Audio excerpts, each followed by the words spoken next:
Let me tell you a story. Reka mbabwire inkuru. A story of a boy who fled his homeland. Inkuru y'umwana w'umuhungu wavuye iwabo. To return and rebuild it. Kugira ngo azahagaruke ndetse ahubake. Story of a leader who turned pain into power. Inkuru y'umuyobozi wafashe uburibwe akabibuhinduramo imbaraga. Into hope. Ndetse ibyiringiro bikava mu kubura. This is the story of Kagame, ya Paul Kagame, man who transformed Rwanda into a nation of unity and umugabo wafashe u Rwanda akaruhindura igihugu cy'ubumwe ndetse n'igihugu gitera imbere. 28 Digital Media nibo baduhaye iyi content kugira ngo dusobanukirwe byinshi. Chapitre ya mbere, The Boy in Exile. Umwana w'umuhungu mu buhungiro.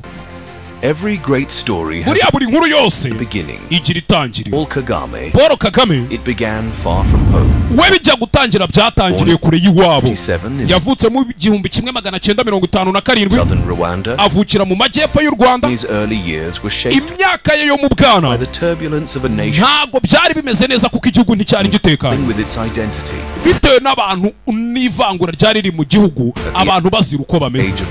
Ku myaka 2 yonyine, his family was forced to flee to Uganda. Umuryango we waje guhatirizwa kwimuka uhungira Uganda. The ethnic tensions that would later erupt into icyo gihe byari muri cyagiye cy'ivangura amoko, aho byaje kurangira havuyemo amahano.